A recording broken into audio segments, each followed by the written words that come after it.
Now, while not everyone waits till they've seen a movie before judging it in 2025, I'm old-fashioned like the Kents. And by golly, if any film deserved a complete viewing before final judgment, it's the gosh dang Man of Tomorrow. It was important to me that I form my own thoughts and opinions on the movie and draw my own conclusions, and only after collecting the full context of the story from watching its beginning, middle, and end. A fair trial, if you will. Only then can I render final judgment, and trust me, I will. What follows is merely my opinion. Art is subjective, and I am by no means an expert on the character or the comics or anything really, so feel free to disagree. Your opinion is valid too. So you have context on my personal tastes. My favorite Superman movies going into seeing this one were Christopher Reeve's first two films and Mr. Cavill's Man of Steel. And the comics I most enjoyed that I listed back in phase 1 were Mr. Jeff Johns and Mr. Gary Frank's Secret Origin and Brainiac, Mr. Snyder and Mr. Lee's Unchained, Mr. Dan Jurgens' Death of Superman, Mr. Jeff Johns and Mr. Richard Donner's Last Son, Mr. Jeff Loeb's and Mr. Tim Sale's For All Seasons, and Mr. Mark Waid and Mr. Alex Ross's Kingdom Come. I'm not here to backseat drive the actors and give them line readings, or tell the cinematographer how to line up a shot, or instruct the costume designer on how to better plan out or sew up a supersuit. Everyone's already a critic these days anyway, and the only art form I'm confident enough to claim mastery in is eating delicious foods quickly. So I'll leave the Michael Caine acting corner breakdowns and the Stanley Kubrick TED Talks to the rest of the galaxy. I'm simply interested in questions like, is this a Superman movie, and is it a good one? Does the story make sense? Is the IP respected, treated with reverence, and followed faithfully? Do the characters at their core reflect the foundations of the ones from the last 80 years of Soup's content? Now, my ma taught me that if you don't have anything nice to say, you shouldn't say anything at all. So I'll start with the positives in each subject, assuming there are any, before moving on to the constructive criticism and complaints, because I want to give credit where it's due. Let's start with an easy one where I only have positive things to say. The colors. The colors are bright and vibrant, and they pop off the screen. You're watching a comic book come alive off the page, and that's pretty cool. Superman and his comics are traditionally colorful, so it makes sense that his movies would be too. I dig it. Moving on to the visual effects and sound design. As far as I could tell, the visual effects were really incredible. Krypto looked real. The quality of graphics remind me of Davy Jones from the Pirates movies, or Peter Jackson's King Kong, or the early CGI of the Jurassic Park films. The effects of Superman zooming around and using his heat vision on the IMAX screen were epic. The practical effects of the real robots were awesome to see, and the makeup on characters like Metamorpho were visually stunning. One mistake I noticed was there was a camera lens being used in Act 1 when Superman's leaving the Fortress of Solitude and Krypto's whining. As he turns, Superman's boot triples in size like a gigantic clown shoe. Most people probably won't notice that, but I did. The sound effects were crispy and they popped. I have no complaints here on the sound design or the visual effects, be they practical or computer generated or makeup. It all looked and sounded great. This movie's script and its plot and dialogue were as bad as a lot of the other individual components of the film were excellent, but that's just my take. Multiple character representations came across as wildly off and historically inaccurate, and the plot points in this film are legitimately bananas. The script got so squirrely, I thought I was watching Johnny Depp's Willy Wonka movie for a hot minute. Some of the decisions made for this film make me think that the out-of-touch executives that tried to force Kevin Smith to have Superman fight a polar bear and a giant spider are pretty reasonable and have sound judgment. I'll elaborate on this much further as we move along, but for now, let's continue to briefly overview each component of the movie. But to be clear, the script was this film's kryptonite. I really liked the majority of the music. The main score encapsulates the spirit of Superman well. It was uplifting, inspiring, hopeful, fun, exciting, epic, adventurous. John Williams' anthem sounds amazing. This isn't the first time they've incorporated John Williams' Superman anthem, but I've never heard it incorporated so well. You could hear the sonic boom of Superman's approach in the music, which was creative, and the intergalactic sci-fi aspects of some of the tracks are really rad. There's some really wonderful guitar work for Clark and for Kent Farm that were really cool. There were two songs that were used. One was Mr. Terrific on Lex Luthor's Guantanamo Bay beach site, which was a 10 out of 10 song choice and fit perfectly in that scene, was, well, terrific. Then there's the Iggy Pop song at the end of the movie, which I would give a 0 out of 10 to, and I thought that was a big mistake. I would have played the main titles again, because You're leaving a Superman movie, you want to feel uplifted, inspired, fired up, and that song doesn't do that at all. I understand why they picked that song, and we'll get into that too, but 0 out of 10 really didn't like that. There was also one track of John Williams' score being incorporated that sounded corny and kind of cheap. Everything else sounded really, really good. The cinematography, I mean, again, I'm not a camera guy, but from what I could tell, it was really good. You could see the art of certain Superman artists in some of the shots. For instance, Jorge Jimenez is really famous for the positive, like vibrant pictures of Superman, and he incorporates a lot of lens flares, and you could see that directly in this movie.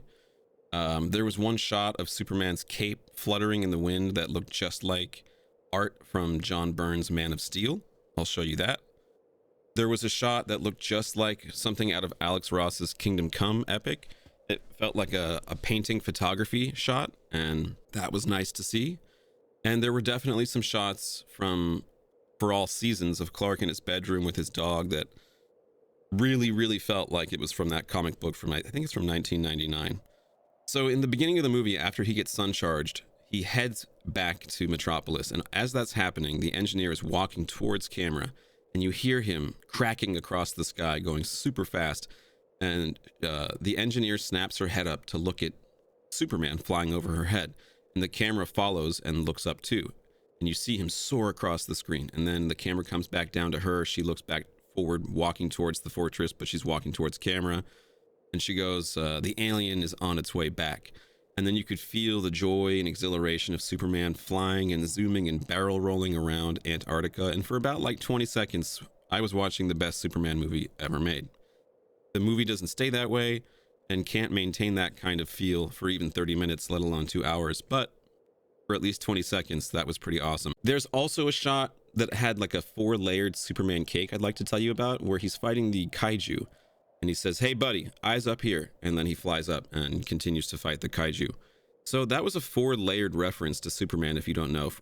The first one is eyes up here, aka, look, up in the sky, it's a bird, it's a plane, which is a reference to the old cartoon.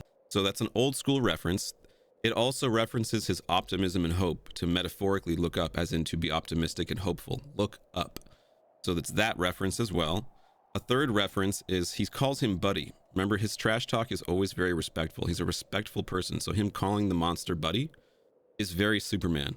The fourth layer of that Superman cake from the cinematography was focus on me. Don't look at the people that are in danger. Look at me. Very selfless, leading the monster's attention away from the innocent civilians and onto himself. Very Superman. That's 4 layers. Then when he shoots up into the sky after he says that, you as a viewer have the view of what it is to be a Metropolis citizen, seeing what it looks like when Superman zooms up into the sky. But then you zoom up into the sky just like Superman, and then the camera snaps up over Superman's shoulder. So now you know what it feels like to be Superman and fly like that, and now you've got the perspective over his shoulder of what Superman sees from his point of view. So very cool. The tone of this movie was very light and goofy, too goofy and bordering on absurd and preposterous. This movie is so campy it makes the Adam West Batman show from the 60s feel like a Christopher Nolan drama. Now, there's nothing wrong with being campy if that's the direction you want to go, and that's the direction they went. They went very far in this direction. They also had a lot of cussing in the movie, which did not fit the silly, kid-friendly tone of the movie and was a bit of a contradiction. The words shit, bitch, and ass came up, and some of them came up more than once, which is not a good example for little kids. So you guys can go ahead and roast me in the comments and call me a boomer and a Karen, but if you're going to make a very kiddie children's movie, which Superman is, so I don't care, then keep it that way and don't cuss so much and so harshly. That seemed like a very conflicting tone, in my opinion. Thankfully, the pacing of the film was decent. It moves along at a brisk clip and follows the standard 30-minute Act 1, 1 hour Act 2, 30-minute Act 3 formula, and it does it well. Some filmmakers insist on forcing 4-hour monstrosities on the audience because they can't bear to cut footage, and luckily, this movie doesn't have that particular problem. The movie does not drag. Costumes. I really liked the costumes for the most part. All of the costumes seem pretty great. Guy Gardner's Green Lantern jacket and whole outfit is very cool. Mr. Terrific's outfit, very terrific, very slick, white, black, and red jacket. He looks really awesome. His shoes are cool, as I'm sure you've seen. Even Hawkgirl's outfit is nice. Lex Luthor is in three-piece suits and they look really clean and crisp, which is what he dresses and wears in the comics and the cartoons all the time. So I really like how they dressed Lex Luthor. I mean, honestly, everyone looked great. I was initially kind of harsh on Superman's suit when I first saw it, because I said that it looked like a motorcycle jacket and there was too many folds. But I'll be honest with you, it did grow on me, and there's a lot of it that I do like. And when I heard the director say that he was having the suit be more of a purpose-built sort of industrial work uniform that has a purpose, I was like, okay, fair enough, touche. If that's the direction you want to go, that's cool. He picked the same exact emblem that I would have picked, which is Alex Ross's Kingdom Come S. If you want to call it an S, I love that. That's what I would have picked. It's the coolest one. It's very, very awesome. The Fleischer original yellow edge of the emblem was in place, so that was a nice little nod to the old cartoons from the 40s. As you can see, there's lines on the blue, and the way the cape attaches, those are both qualities of the new 52 outfit, which is cool to see. And then they went back to the old trunks, which I think are all-star trunks, and like the rest of the colors, his outfit has now returned to a traditional bright, vibrant colored Superman outfit, which I like. It grew on me. It's fun. I like the texture. Fair enough. With the dog and they let us out the kennel. I'm going to touch on specific characters now, so buckle up. Born in 1955, Krypto, the Kryptonian canine, has never been on the big screen in a live action before, despite being around for 7 decades, which is 490 years in dog time. So please pardon my French when I say it's about gosh dang time the super dog got his moment in the sun. Krypto behaved a lot like a dog. There was one scene where the dialogue was word for word identical to the comics, so props to the dedication to lore accuracy there.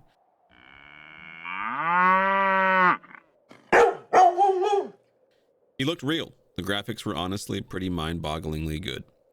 That all being said, the fact that Krypto is not Kal-El's dog and is instead Supergirl's is absolute bull manure.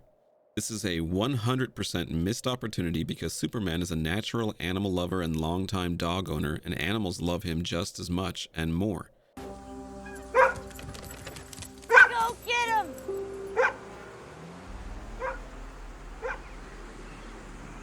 Clark Kent keeps a framed photograph of his dog in his work briefcase. He writes handwritten letters home to his ma and pa, and in those letters he asks about the family dog. Because to Clark, dogs are family. It was all right there in the comics, and they threw it all out and said, nah, let's make it Supergirl's dog. It really is heresy. Heresy! Destroy it! And when writing a character that's difficult to relate to, what could possibly be more relatable to the audience than having a beloved pet? Are the emotional stakes of the world higher when Krypto is the protagonist's loyal and loving pup that he's raised since he was a little puppy, or when he's just some mutt Superman happens to be dog sitting for the weekend? Unless you have this guy's IQ, you're not going to need me to answer that incredibly stupid question. An easy W thrown away, unfortunately, and much like Lois, Hollywood saw Superman and his best friend being happy and they got jealous and split them up. Is anybody surprised this decision got made? Krypto has been Clark's loyal friend for about a half a freaking millennium in dog time. He deserved to be Superman's official pet in the movie, not Supergirl's. And I was willing to consider it being Kara's for plot convenience, but that opening text in the beginning of the movie allows for so much and implies so much. There really is no gosh dang good reason or excuse for Krypto to not be Kal-El's, except you wanted to steal the man's thunder and his four-legged friend away from him to use for someone else in a different movie. Furthermore, apparently Supergirl doesn't deserve Krypto anyway because she's ungrateful, struggling with alcohol, and doesn't even bother training Krypto in the first place. In the comics, Clark spends a lot of positive time with Krypto, experiencing joy, exhilaration, happiness, and fun with him on the moon. And Krypto even helps Superman process grief. He's a very important component to Kal-El dealing with his isolation and grappling with his humanity, because Krypto is just a dog. He doesn't care about if Krypton has exploded. He doesn't care if every human on Earth hates Clark. He loves Clark.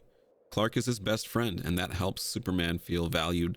Even if all of Earth turns on him, he'll always have his dog, or at least so he thought. It's a tragic misstep not to utilize this naturally in the script, and it was wasted on that shot of them on the moon in the after credits. That could have easily been in the movie if it was his dog, and you could have had him processing his emotions in a positive way by playing fetch on the moon with Krypto and smiling and being happy and dealing with the fact that maybe all of Earth hates me, but I'm going to be okay. I have my friends and my family, like Krypto. Lex Luthor was seen as a villain for abducting Superman's dog for 30 minutes. So what does that make Mr. James Gunn, who has abducted Krypto away from Superman forever? He even stated his main motivation for doing this Superman movie was Krypto, but I'm going to call BS on that with all due respect, because the first thing he did when he was given the green light for Superman was to take the dog away from him and give it to Supergirl. I also heard test audiences were upset at a scene of Krypto being punched. That also would have definitely raised the emotional stakes of the film, especially if it was Clark's dog. But even if it wasn't, that would still have raised the emotional stakes. That should have been kept in the film. How Krypto was handled in the script was a betrayal of both the Hound and his master, the last son of Krypton. But nobody should be surprised. This is Hollywood, and it's 2025. It's a shame. The city of Metropolis and the Daily Planet have never looked better. This is a rich and deep Superman sandbox to tell one's story in.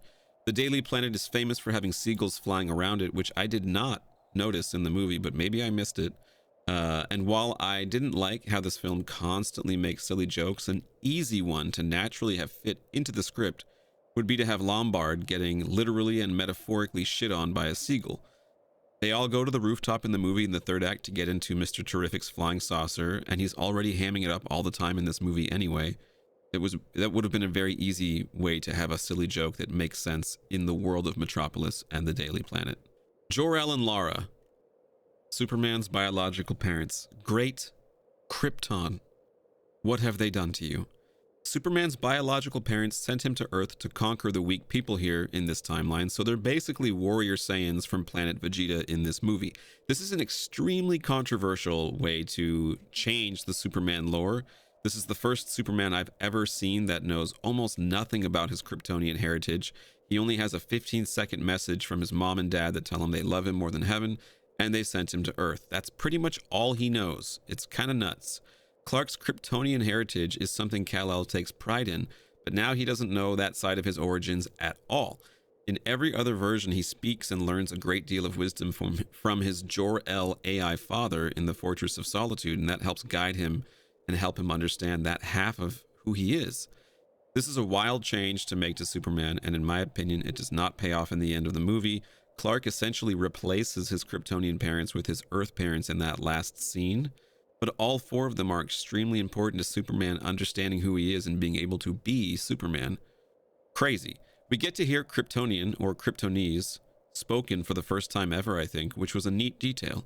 I don't understand how Superman knows so little about Krypton, but he has all of these Superman robots. Like, were their memories wiped as well? Why do they know nothing? In the beginning of the movie, we're watching one robot deliver exposition to another robot, explaining to that robot that Superman doesn't really know anything except that his parents sent him to Earth and they love him and that the message got damaged. That's all they know. How are there Kryptonian robots and they don't know anything about anything? That seems like such a huge plot hole, but all right. It's a hot mess, folks. Rest in peace, Jor-El and Lara Mattering. Their costumes and their Kryptonian clothes looked cool, and it was cool to hear them speak in Kryptonese. They kind of don't matter at all in this movie. Kind of nuts. And I thought maybe like the message had been poorly translated and Lex had like tampered with it, but more exposition comes up and immediately Mr. Terrific steps in and goes, "Sorry, Clark, but I'm friends with all those smart computer guys. There's no way it could be fake. I'm so sorry, man." So like the movie tells you, nah, this is real. It's not Lex being sneaky. Like, okay, that's crazy. Jonathan and Martha Kent. If you were hoping to see Jonathan Kent portrayed as a quivering jello bowl of emotions, you are in luck. He seriously seems like he's on estrogen pills, and while I don't mind him being balder and heavier set and with a thicker accent than ever before, his portrayal as an uncomposed emotional softie is not at all like the comics and movies that have come before. Like, not even close.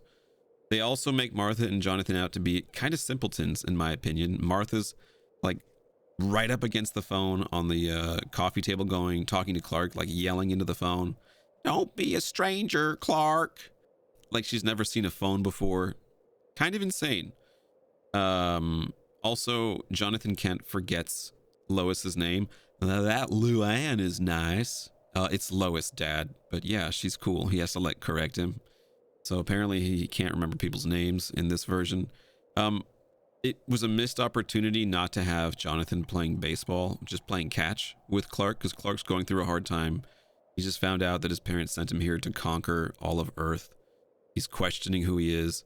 But there's no way he would say no to playing catch with his pops, his pa.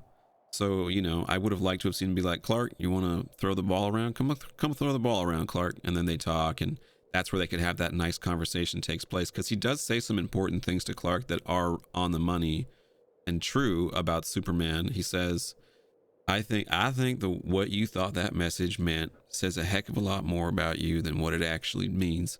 And then he tells him, your choices, your actions, that's who you are. And that's true. They're talking about Superman's judgment and the actions he takes. Very, very true.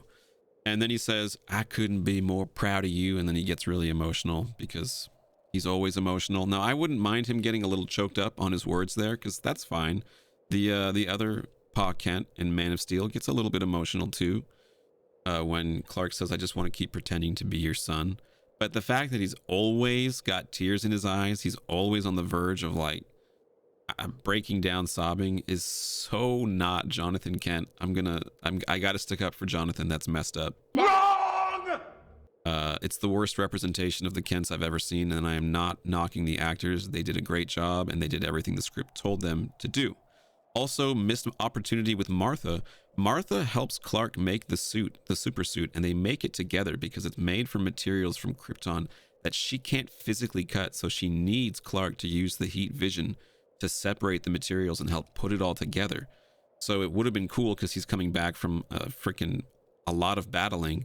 She could be like worried about him, seeing that this incredibly durable suit has been damaged, and she could be like concerned for Clark and also need him to help her. Like, we got to put this back together and, you know, fix the suit a little bit, showing some history and lore of how that suit came about. He's literally wrapped in the garments of not only his Kryptonian mother who loves him, but also wrapped in the garments of his Earthling mother that helped make it for him. So he's wrapped in this protective material that's also basically infused with the love of his family from both Earth and Krypton. It's beautiful, and we don't get any of that. Unfortunate. Jimmy Olsen is Don Juan DeMarco on sexual steroids. Jimmy did survive longer than the last Jimmy, so W Jimmy.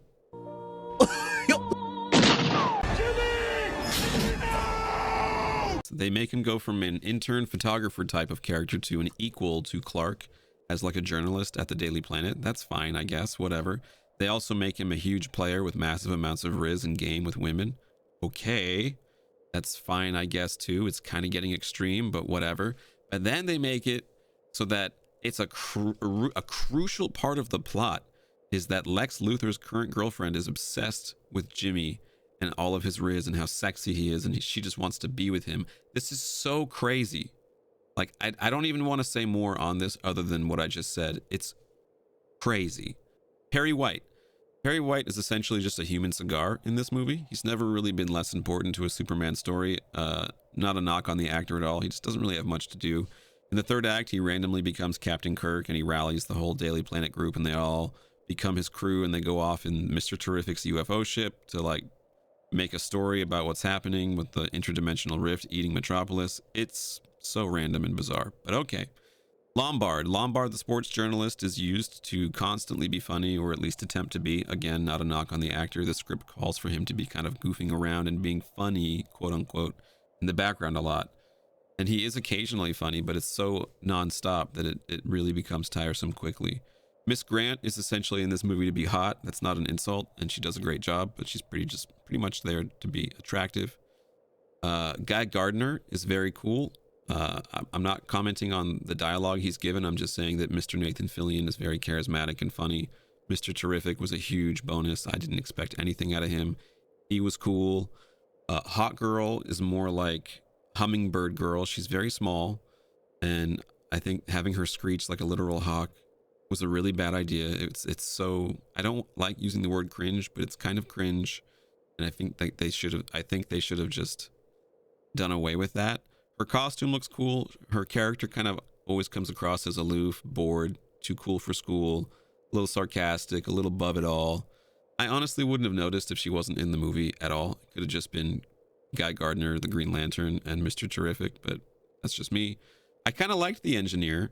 They explore her humanity, and even though it's more exposition, she goes, I gave up some of my humanity, Lex, to become this nanomachine monster. But there's a moment that could have been explored that wasn't. That was a huge missed opportunity where Superman is fighting her and Ultraman in the baseball field, and Superman tries to reason with both of them.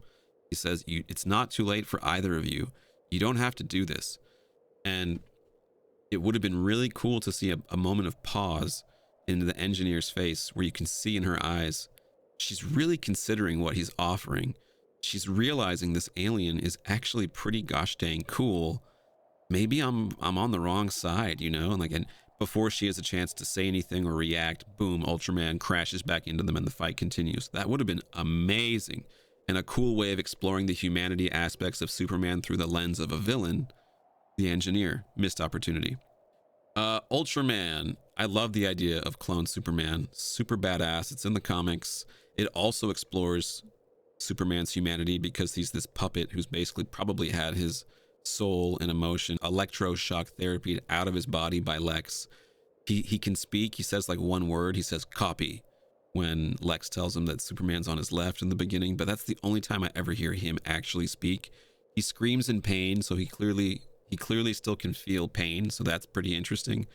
But I love that. It's like a really messed up RoboCop, like dark version of Superman. He's got the long hair. It's kind of like from Death of Superman. Cool ideas to be played with. We'll get more into it. But overall, I like the idea of Ultraman quite a bit, aka the Hammer of Baravia. I think I've been saying Baravia, but it's Baravia apparently. Supergirl. Okay. This was my one prediction I made. I said she's going to be in the movie, and I almost wish I was wrong, because you can only make a first impression once, and the first impression they made for her was really a bad one. She comes in drunk, okay, and she's ungrateful. She says, thanks for watching the dog, bitch. And then she stumbles out drunk with Krypto, who is not trained, and she doesn't train him at all, and she's just kind of rude, and I can't believe that's how they portrayed her. I can't believe this is your first introduction to Supergirl, and that's how they chose to portray her as basically a drunk sorority chick struggling with addiction and not being very nice to Clark. That's for sure. In the comics, she loves Clark and she's very nice to him, and I'm sure that they'd argue that she loves him in this one too. Didn't come across that way. Came across as very rude, actually. Yeah. And cussing. Like, Supergirl's a role model for little girls. So little girls are going to watch this movie and see her cussing at Superman, see her being ungrateful, and see her drinking alcohol and thinking, oh, those things are cool. I can't believe that's how they portrayed it. Maybe in the next movie, they're going to play on that more and explore the idea that she's just coping with all of the sadness of dealing with Krypton and her people being dead. And so she's using alcohol to mask the pain. I don't know, but still, this is a kid's movie. Little girls look up to this, and that's the example they got. Okay, so I'm just going to start going over Superman's character from the beginning of the film, and when Lois and Lex pop up, we will address them too. I'd like to start by saying that Mr. David Cornsweet makes for a super Superman. He does a great job. So the movie starts with Superman only having been wearing the cape for about 3 years, which is basically the Man of Steel comic by Mr. Byrne. This is a great place to start, in my opinion, because you drop right into the universe, and it's early in the story. As you may or may not know, Kryptonians age like a fine Kryptonian wine, so the longer they spend in the yellow sun, the stronger they get. So this particular Superman is much weaker than, say, Reborn Superman or Kingdom Come Kal-El. By that point, kryptonite doesn't even affect Superman. Since we'd want to have our protagonist of our DC reboot have challenges and room to grow and learn and improve, starting him out when he's younger and a bit less experienced and a bit more vulnerable is a smart decision. As the Disney Star Wars movies have taught us, max-level characters that never make mistakes and have no flaws are incredibly boring. Remember, Luke Skywalker essentially got his butt kicked for all 3 acts of the second film of his trilogy. He perseveres and refuses to quit, and is richly rewarded by the 3rd film for his persistence and faith in keeping on, keeping on. So, in the beginning, Superman's bleeding. We've seen Superman bleed before. Do you bleed?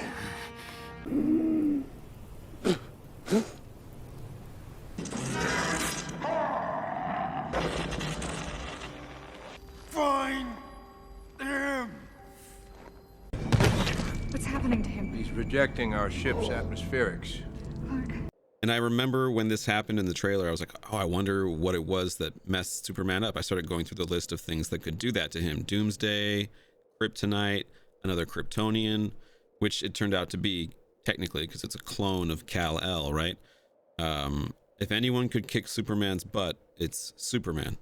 We see Superman getting some radiation healing done, and that's been explored before in the Superman world. And it was cool to see Kryptonian robots with sun tech. Superman falls off the table, mostly revitalized, and goes, golly. Now, Clark Kent talks like this in the comics and the movies, so that's fine. Golly. Golly, that doesn't seem to make sense. Gosh, on the whole, I'd say it's been swell. Swell? Yeah. You know, Clark, there are very few people left in the world who feel comfortable saying that word. What word? Swell. Really? Oh, I thought it was kind of natural. I mean, gee, Lois, usually I do, you know. Golly, Lois, what are you doing? Golly. But jeepers, Mr. White, that's terrible. But gee, Mr. White. This golly felt a little out of place, and this is the first time Superman is using those words, but I don't mind that as a choice, because that's just the Smallville Clark coming out in him. Later on, he says stuff like, what the hey, and good gosh, and those felt a lot more appropriately placed. So then Kal-El flies back to Metropolis, where he gets his butt kicked by Ultraman being remote controlled by Lex Luthor. This is the most absurd plot point, or one of the most absurd plot points I've ever heard of. So you're telling me that Lex Luthor can put nanites in someone's blood, can create pocket universes and little big bangs, but can't put on a VR suit and just neurologically directly plug into Ultraman and control him? I mean, that's in the comics that he uses VR to control stuff off in space. Why can't he just control Ultraman like that? Having a NASA scientist control room team of people just constantly saying exposition. One lady goes, it's like he knows his every move. He does. He's studied him for years. And then some Otis, which is another guy who says exposition, goes, yeah, Lex has made 2,500 moves and memorized them. So he memorizes commands like 1A. And there's also 2X. That's to kick him in the nuts, by the way. But Lex is basically saying numbers and letters, 37B, 7F. And then the NASA remote control scientists, people, execute those moves at their desk. And that's how Ultraman controls and defeats Superman. Superman can fly around the world in about a second, probably less than a second. So by the time Lex Luthor is done giving a command, 5B, for instance, and by the time that lady hears it and tries to implement it into the computer, Superman has flown around the world once or twice. There is no way you could beat Ultraman, or there's no way you could beat Superman this way. It's the most inefficient way to control someone I've ever heard of. It makes me think some out-of-touch executive was like, I think video games and streaming is popular.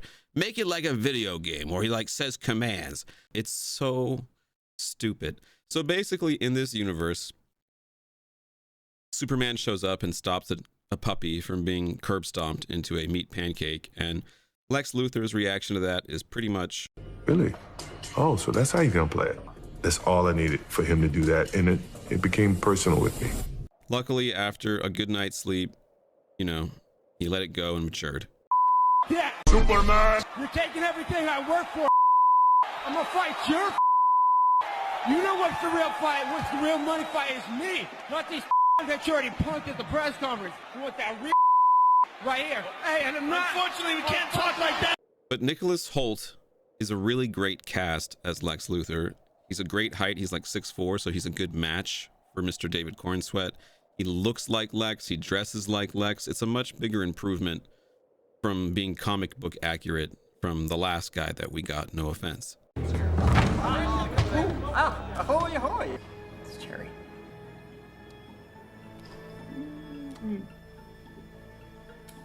We barely get to see the Clark Kent side of Superman. He has hypno glasses now, which I guess is in the comics. I've never heard of it, but I'll believe the director when he says that it's in the comics. Okay. I still would have liked to have seen more Clark Kent, but in the old days, the glasses were really important to Superman, but not as much anymore. No, I've got, Clark, no, Clark, look. you gotta look after yourself. You've only got one pair of eyes, you know? God. Lois? Now here. Right. Don't say I never did it. Thank you. If you ever thought of using contacts? They make my eyes itch, so... Well, don't worry about it. Some blush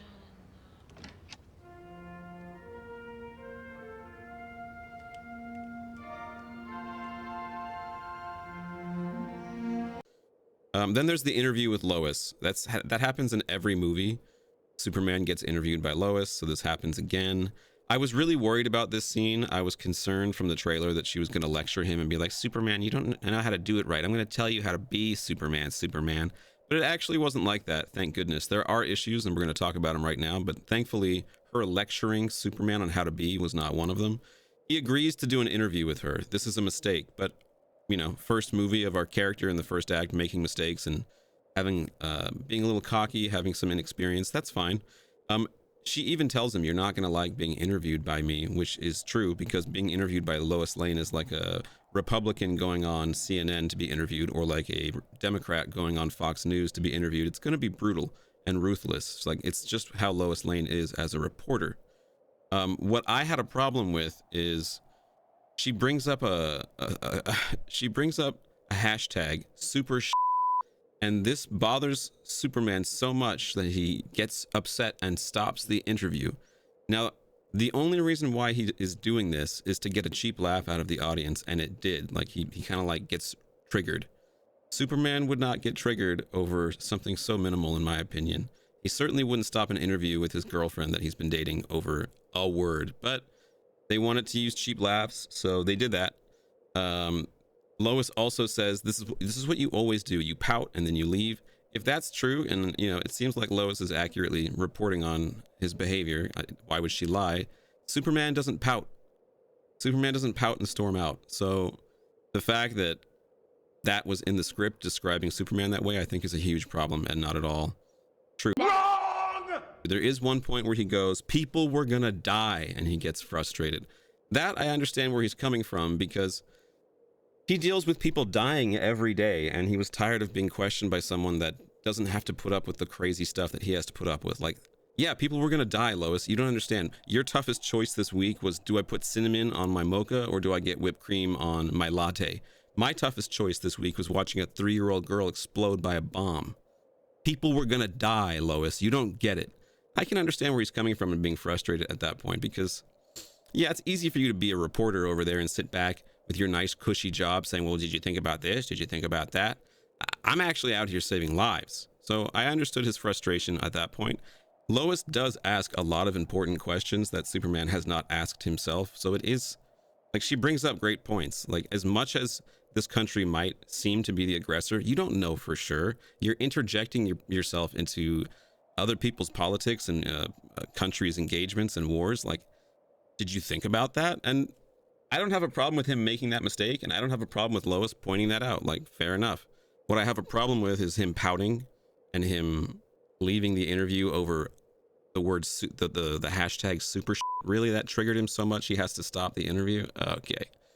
Okay, pretty silly, but there you go. That scene could have been way worse, and it wasn't, thank gosh. And, you know, with Jarhanpur and Baravia and the military engagement, this isn't a new idea with Superman. Usually he stays out of stuff, but this is an earlier version of the character. Maybe he needs to learn the hard way not to get involved so much. But he is the people's champion, so countries campaigning for Superman to come help them does not surprise me at all. He is the people's champion of Earth. Everyone would want Superman to come save them if they were being invaded and killed and run over by tanks. Like, come on, if that was happening to you, you're telling me you wouldn't put up a Superman flag and hope? I would. And comic books like Unchained address this idea of Superman and the government and what happens when you interfere with the military. So I don't have a problem with that in the movie. I thought that was fine. Then we come to the kaiju monster in Metropolis. This is not anything unusual for Metropolis. Big monsters, King Konging and Godzilla-ing all over Metropolis has been happening since the 40s. Superman saves a dog. Superman saves a squirrel. He saves a lady, and he does the Superman thing in this movie. He checks to make sure you're okay.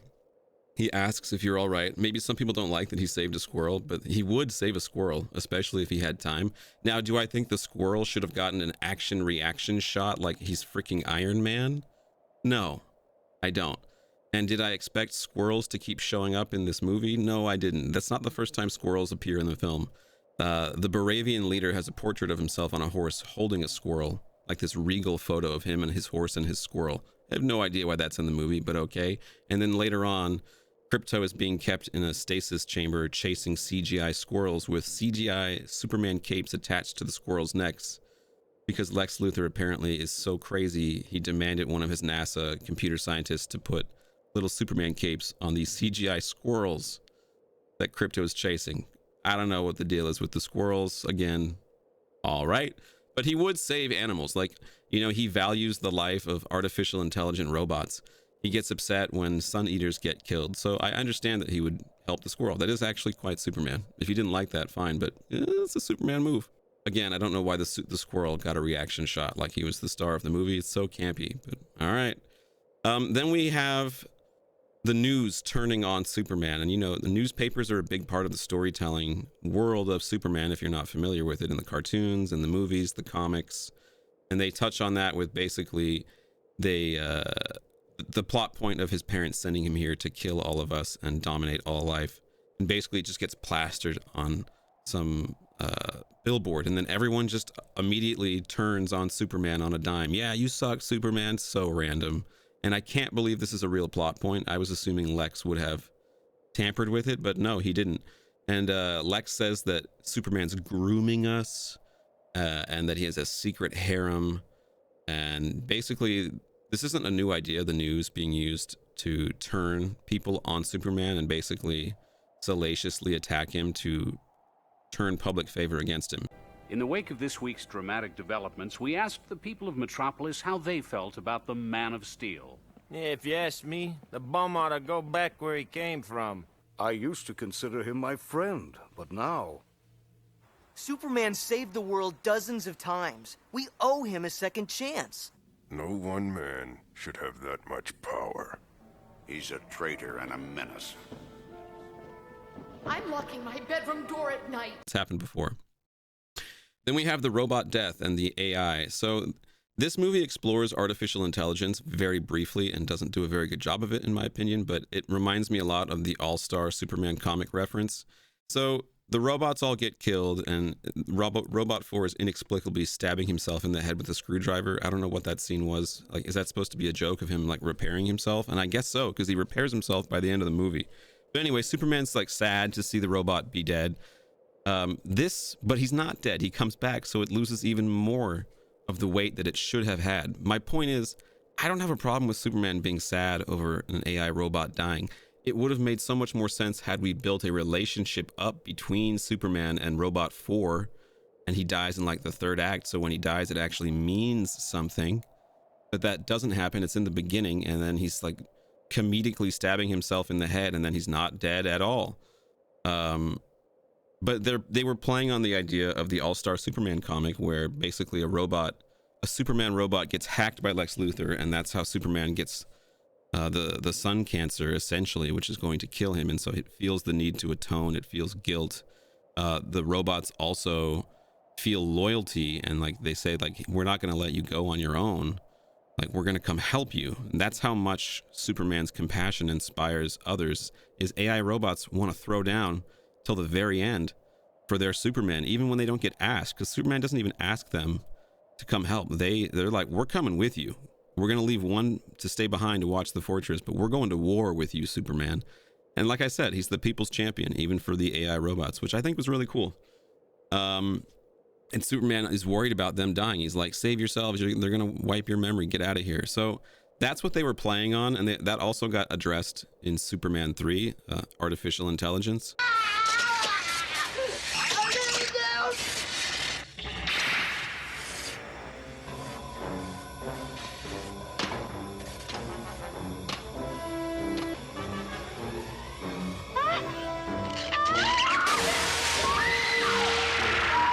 I know what you're thinking, that those are the best effects you've ever seen in a science fiction film of all time. You'd be right.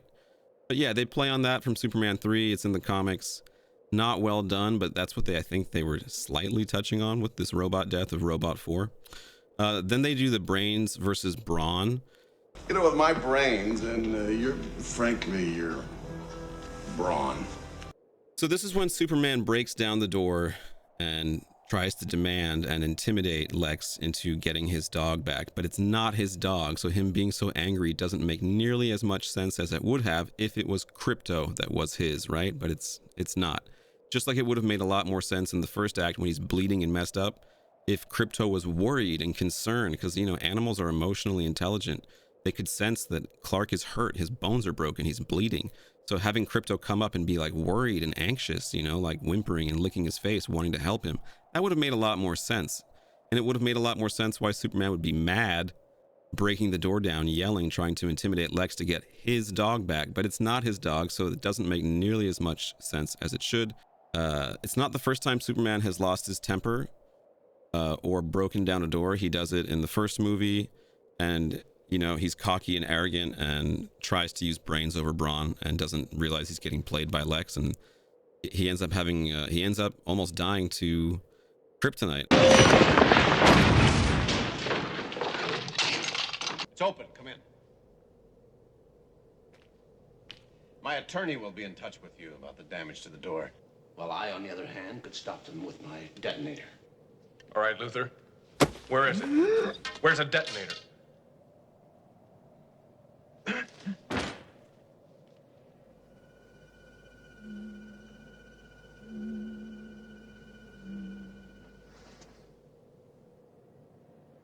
You diseased maniac. Do you really think you could hide it from me by encasing it in lead? I'll mold this box into your prison bars. Don't touch that.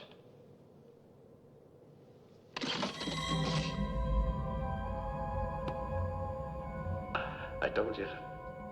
It's kryptonite, Superman. Little souvenir from the old hometown. I've spared no expense to make you feel right at home. And he makes similar cocky mistakes in this one where he thinks he can just be stronger and louder, and he goes in angry and he clearly makes mistakes and has egg on his face in this moment. It's not a good time for Superman.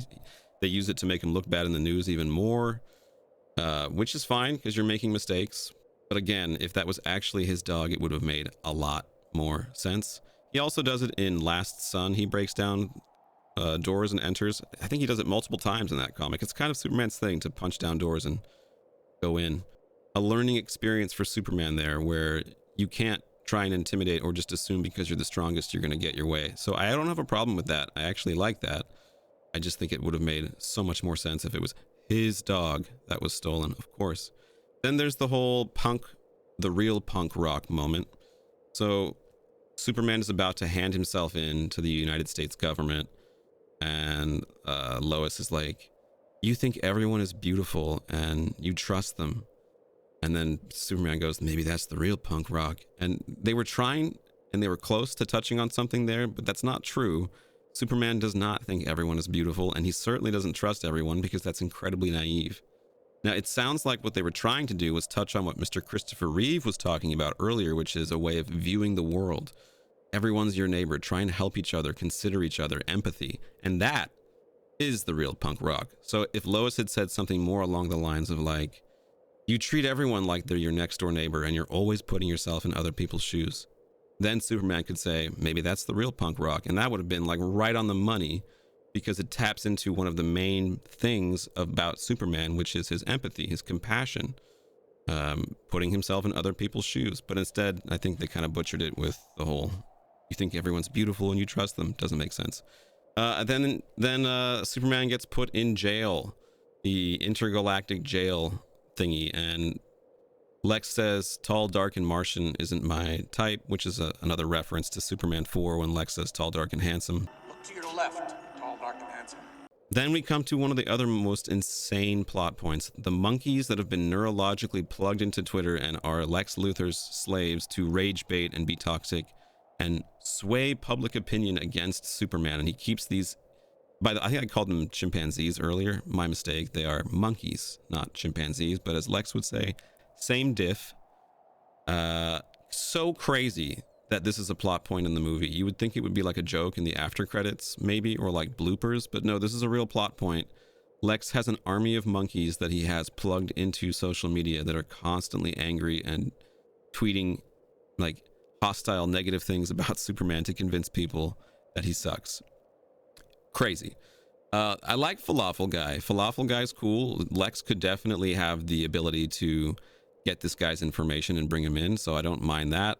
And he was really brave. I liked when he was like, Superman, I don't believe him. I don't believe what they're saying about you on the news. It was an honor when you ate my food. Like, okay, this guy's pretty brave. I respected that guy. Cool. Metamorpho has no purpose in this movie other than to be kryptonite, and for some reason there's none left on Earth, and they make a point of saying that in the beginning of the movie. It's exposition. Why? We don't know. Why can't Lex just have kryptonite? I don't know. But he's basically in this movie just to be kryptonite, and I feel like there's actor contracts that demand that he be in the movie longer, because he really has no purpose to be in the third act, but he shows up there too. And I'll be honest, I could have done without Metamorpho coming back into the third act as well. Him and his CGI baby, the green CGI baby, kind of take away precious script time that could have been used for Superman and Krypto to have some bonding and some character growth between the two of them, because Superman's super messed up by the kryptonite, and so you've got LexCorp or Luthor Corp's mech guys like, get him, he's weak, beat him up, and Superman can be like, yeah, I am not recovered yet, but you know who's not? And then he could whistle. But you know who is in tip-top shape, and then he could whistle for Krypto, and Krypto could come zooming in, and he would be defensive and aggressive because his master, his best friend, is being attacked by these mechs. And so you could have like a really awesome scene of Krypto coming in, saving the day because he hasn't been affected by the kryptonite.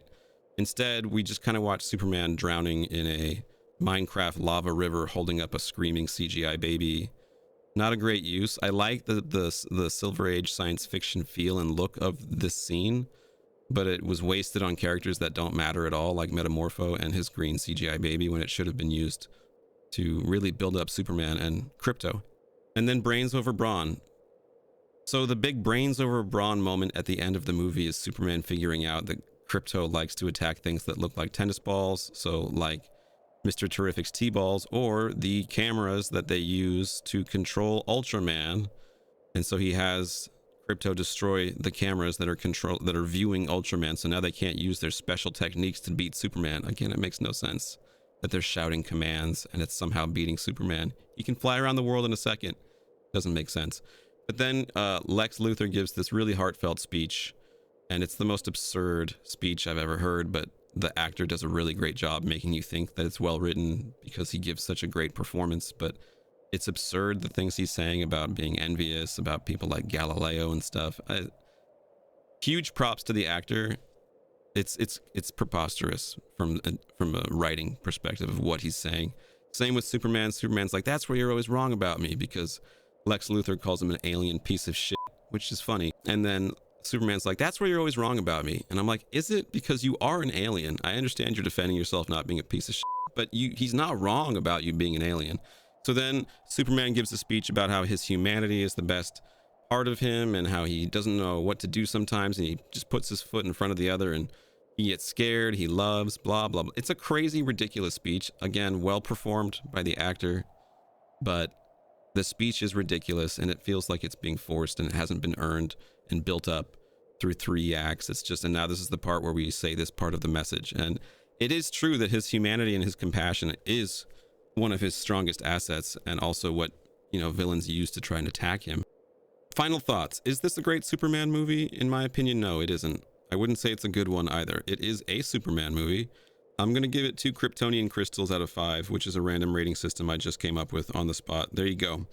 Not a good film. I would say it's crippled by the script. I'll give Mr. David Cornsweet 5 Kryptonian crystals out of 5, though, for being a great Superman. He deserves a sequel. I don't think the individual that wrote this script deserves to write a sequel. And I'll give the script half a Kryptonian crystal out of 5 for effort. The composers, costume designers, special effects artists, actors, and cinematographer and editors and lighting crew all showed up and delivered, but the script laid an egg. And unfortunately, a script is the spine of a movie. Without it, it can't stand up. Think of the script as like the bus driver of the movie. If you don't have one, you're going into the pond, no matter how great your passengers are, and even Kal-El won't be able to rescue it. I know I've criticized the writing a lot, so let me just say, I don't think I know how to write a better Superman movie, but I didn't get paid millions of dollars to write them either. In my opinion, it's best to hire 2 people to handle the directing and the writing. Those 2 jobs are way too massive for one person to have both of them, and that's what happened with this movie. I'm going to have the late, great Mr. Reeve carry us off now, because I'll never be as well-spoken, wise, or eloquent as our buddy Big Blue. But before I do, I want to leave you with this. Whether you're receiving this transmission in the past, or in the future, or in the rushing by of the right now, whether you're an Earthling, a Martian, a Coloan, or a Kryptonian, don't forget to look up once in a while. Maybe today was a great day for some of you, and for others, maybe it wasn't a great day at all. Either way, if you're lucky, you'll have tomorrow, and tomorrow is a new day that has new beginnings, and with that comes infinite possibilities. Thank you so very much for watching and listening, and if you're listening, Mom and Dad, I love you guys. Thank you for being such wonderful parents. This is Kal-El of Planet Earth, signing off from the Fortress of Solitude.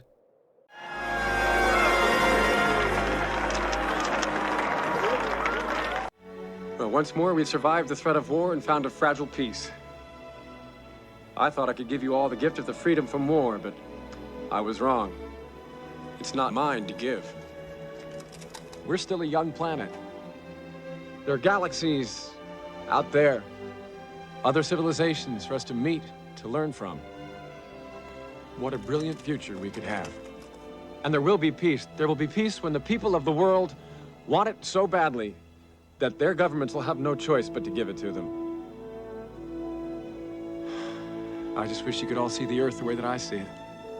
Because when you really look at it, it's just one world.